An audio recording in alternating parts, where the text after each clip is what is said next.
You're listening to the Farmyard Podcast. This podcast is brought to you by Farmyard. It's a movement, have you heard? And our Patreon supporters. Episode 43, Activated Water, with host Linda Borghi and guest Evan Folds. Well, hello there. Linda Borghi here from Farmyard. It's a movement, have you heard? How are you? This is our last and final week of our 30-day Grow It, Don't Mow It campaign. 30 days to a garden of your very own, right? And this is week 4, and this week it's all about water. And the title of this podcast is Activated. Activated water. Isn't that pretty phenomenal? Just those two words together. Isn't that odd? Activated water. Well, we're going to talk about all kinds of water. And I have once again brought on an expert, and his name is Evan Folds, and he is Farmyard soil doctor, and he happens to have water really pegged. I think he does anyway. What do you think, Evan? Do you think you got it down pat, water? Oh, no. No, huh? You don't think so, huh? But it's not something you figure out. Listen, isn't water just water? Oh, well, that's the trick of it, right? We've got one word for it. That's where activated water, the term came from. There's, you could say living water or structured water, but we've really never seen water molecules. So I like the term activated water because it essentially illustrates the idea that water can work in ways better than it is for you. You can regenerate water in ways that are accomplished in natural systems automatically, but that can be very deliberate. Interesting. Activated. So how would one activate water? Well, there's a lot of different ways to do that. Okay. If you look into the work of Dr. Masaru Emoto, you can do it with intention. He was the guy that turned me on to it, and that What the Bleep Do They Know movie documentary from years ago. And that's the first time I ever really had the thought that water was, more than just being wet, right? And he actually took images of the crystalline structure created in water being frozen before and after prayer or exposure to different types of music. It's really fascinating. And even to the extent of saying, I love you and I hate you to the same source of different samples of water. And it's quite striking, the results that he got. So, intention would be one way. You could do it through magnetism. Magnetism. Yeah, and then there's different techniques in regards to how you set the magnets up to make the most influence. And one of the difficult things about this subject is the ability to create data around what's better or worse in terms of the quality of the water. It's really a qualitative thing, or an anecdotal thing, or a results-driven thing. I've worked with activated water through implosion, which is another way of accomplishing it, such as, the reason a river meanders or a wave curls. Down a drain, you don't make a vortex, you allow it. That's how water wants to move. So, if you take advantage of these principles and kind of ask the question, what does water want? Well, you allow the water to regenerate itself on a way that it can work better for you. And so if you apply these principles in a commercial growing operation that has an idea of how much water they use over time, you can save anywhere from 30, sometimes up to 50% of the water that you would normally need to use. And not only that, reduce the amount of inputs you need to get the result that you want. So it's cost effective and it's efficient as well. Very interesting. Really very interesting. Well, now let's take it down to the level of a yard farmer, right? What would a yard farmer, is it better to water with activated water than it would be to not use activated water? What would some of the applications be for a yard farmer using activated water? Well, I think it's fair to say that in terms of the essence of activated water, it's always better to use activated water. the difficult part of that is to determine when you have it and when you don't, if you're unconscious about it. An easy way to think about that is, I would consider rainwater to be activated water. It's unadulterated towards filtration and the chemicals that we tend to add to municipal water systems or that you might find in a well. That's one way into the conversation. It's fairly well known that rainwater is more desirable than regular water. People notice growth benefits in plants. It's pretty well documented. Anytime that you can access rainwater is a good thing. The only good thing about city municipal water is it's consistently bad. So you kind of know what you're going to get, at least, and it's probably not going to kill anything directly, but it's definitely not working for you on a lot of different ways. We spent just on the kind of activated water front, we send water through straight pipes and right angles, and we don't respect the way that water moves. And there was a man named Victor Schauberger that did a lot of intuitive and literal work. He had many patents.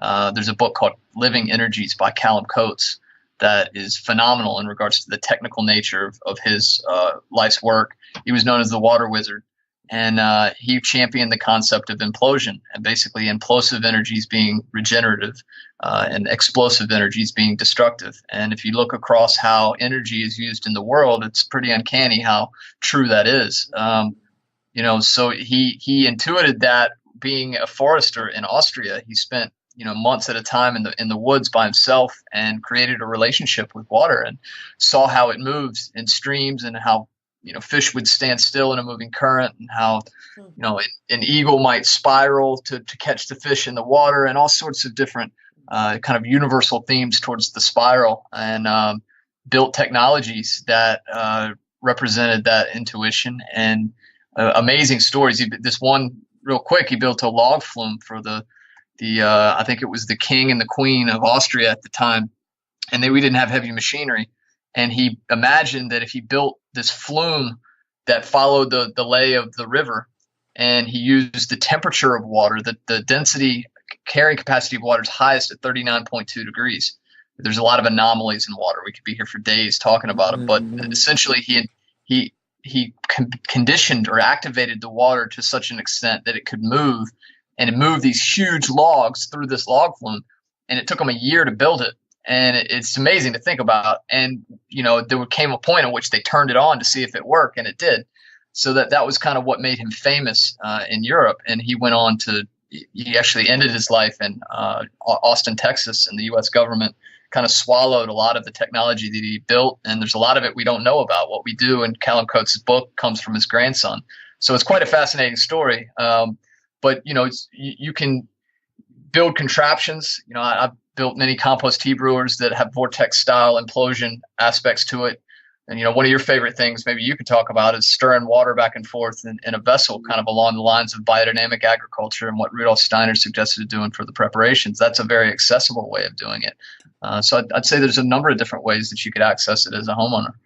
Yeah, definitely. I mean, my experience of stirring the biodynamic preparations, now it's over 3 decades, has always really been a very meditative, perfect time for me. I really feel that everyone should experience, a bucket in between their legs, and while you're stirring in one direction and then stirring in the other direction and then stirring in the other direction for 1 hour, holding intention. Filling that water, filling that vessel, that water with that intention, because water has memory. It has memory. So it remembers. So because you're there focused, right? Stirring in one direction, then stirring in the other direction, planting these seeds of intention, right? That has really, in my experience, has made a difference of night and day, because what it produced, quote unquote, was not really physically possible, honest to goodness. It really wasn't. Through those actions of stirring those biodynamic preparations, in 6 months, a quartzite mountainside went from hard pan to humus with a full crop. of heirloom tomatoes, pre-sold to a restaurant and paid for across the other side, on the other side of the river in Rhinebeck, New York, with worms the size of small eels. So it's like Dr. Emoto's work, I believe, as well. It's about applying, the intention, and, we have to use our heads for more than a hat rack. We have to expand that to not just setting intention to water, right? But sending intention to the earth beneath your feet. Like I said in the in a podcast earlier, water, earth. It's about intention. So I really feel that water is just such an interesting, and I call it a character. Because when I sit there to stir for an hour, right? By the time I'm done with my stir, that water has changed viscosity physically. So that's how I judge if I pumped it up enough, and not knowing principles of water or implosion or any of it, but it just makes sense. Evan, I really would love for you, as soon as we take this break for our commercial interruption for our sponsor, I would love for you to describe how water gets wetter. Right? Very interesting concept, folks. So please stand by. We'll be back with you in a sec. My name is Henrietta, and the Raising Chickens in Your Backyard online course will help you learn about caring for your own backyard chickens. Chris Itterman of the Farmer Yard team is the course designer, cameraman, and narrator, but us chickens are the real teachers. This easy online course is designed to help you get started. By the end of the course, you will understand our normal behaviors, housing issues, and how to care for us chickens. By watching our routines, listening to our language, and hearing explanations and stories, you'll be able to make decisions on how you want to develop your own chicken lifestyle. If you're considering starting your own backyard flock, but you're still a little anxious about what you're about to get yourself into, this is the course for you. If you use the coupon in the show notes, it's just 10 clucks. Bucks. There are no requirements to enroll, but please bring a sense of humor and adventure to the class. Check out the show notes and enroll today. Water gets wetter. What a silly thing. How could water get wetter? Water's just wet, right? Isn't it? Isn't it just wet? Yeah, that's the common conception, and that it hydrates. And I think a deeper articulation of water, you discover that water is probably the most complex substance on Earth. It also happens to be the most obvious, which allows us to take it for granted. So as far as an explanation in that, it's one of those. You asked me, do I have a good handle on water? Well, the further I look, the less that I know. I read the book, The Fourth Phase of Water by Dr. Gerald Pollack, which I would highly recommend.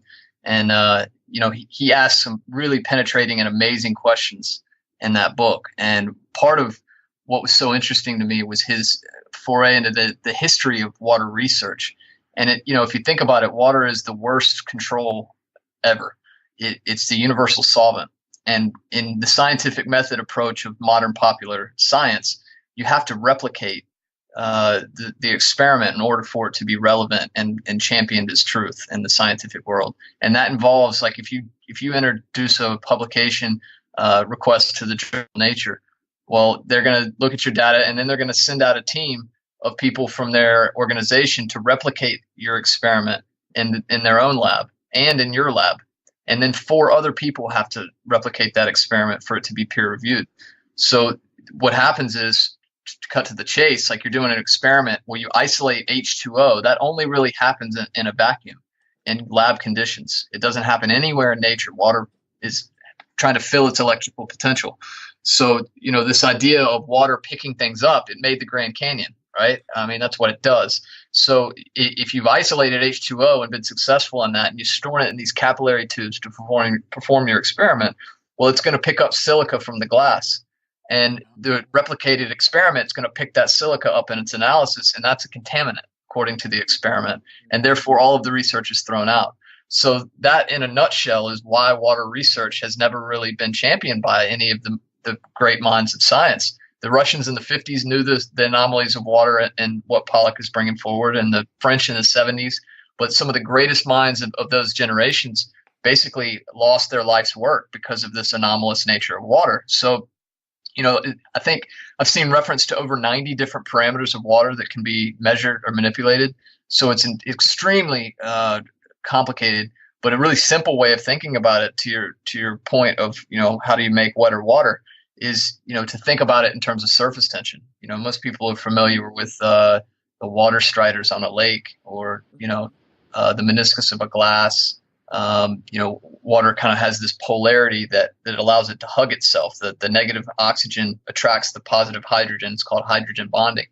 And so that surface tension, if high, creates what people call water clusters. So, the idea is that when you implode water, for example, or you condition it and activate it in some way, as we're speaking about, you can measurably decrease the surface tension in water through these different methods, which is just a simple way of kind of saying it's making the water wetter. It's making it more accessible, really, the way I like to think about it, to living cells, which is really the point of water in terms of hydration capacity. It needs to get into the cell and out of the cell to deliver the oxygen and the nutrition and take away the toxin and scrub the cell and create the healthy hydration of the organism as a whole. So in concept, if you've got too high of a hydrogen bonding, too high of a surface tension, the water, I always use the description of human health. A doctor might tell you to drink half your weight in ounces a day of water, not to be dehydrated. But if you get a test for hydration, you can still be dehydrated on poor water, because it's just irrigating your kidneys and not hydrating your cells. It's not reaching the point. So, that idea of kind of opening up water's ability to be accessible on a physical level is relevant. And then to your point about, water memory, beyond hydration, water delivers information. It's like the meandering river is how the beginning speaks to the end, and vice versa. So you disrupt the ability of living systems to talk to themselves through subtle energies and the kind of electrical impulses that define life, if water is not part of the situation. I mean, as people are probably aware, 70% of a child and 50% of an adult, at least, of your body weight is water. So it's there for more than just, kind of holding us upright and, being wet. It's there to facilitate the communication of subtle energies. And as well, insofar as water is concerned, is there a need for us to have our water tested if we are on a commercial, or a town water supply?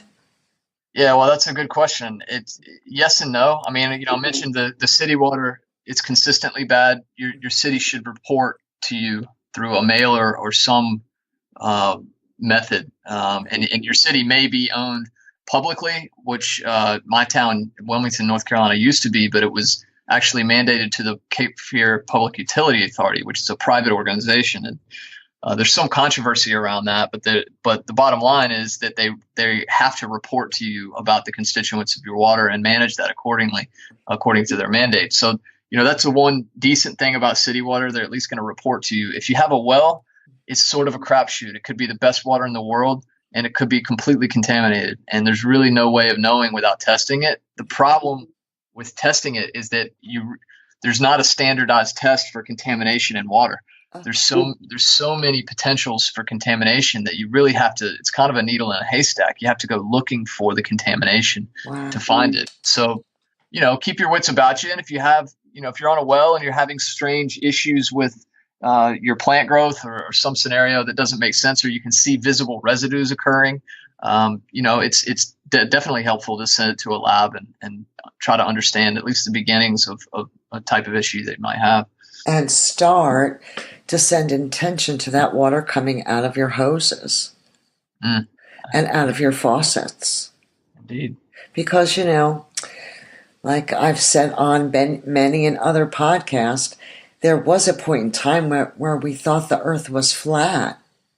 So some concepts may be foreign to some listeners, but just stay open and what do any of us really have to lose? Really, all of us have everything to gain, and that's clean water and great food and water, everyone, every day. That really is the mantra of Farmyard, and we're going to do it through these little yards, front yards, backyards, side yards, the White House lawn, the Black House lawn, the Greenhouse lawn, right, Evan? Oh, that's the plan. Absolutely. Across the country. Well, thanks again. Thank you so much for coming onto this podcast. Well, it's a pleasure to be here. Thanks for having me. Water, Bee Agriculture. We'll have all of Evan's information in the show notes and any of the books that he mentioned as well. And if you go back 2 podcasts ago, the First Amendment, soil. If you haven't listened to that podcast, you may want to do that as well so that you'll get a handle on, soil testing and the likes. So look, we want you to be successful right from the get-go. Thanks an awful lot for listening. Thank you, Patreon supporters. We could not do it without you. I will catch you on the flip side, everyone.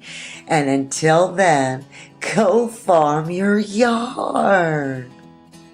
This podcast is community supported. We thank everyone for tuning in, and a special thank you goes out to all our Patreon supporters.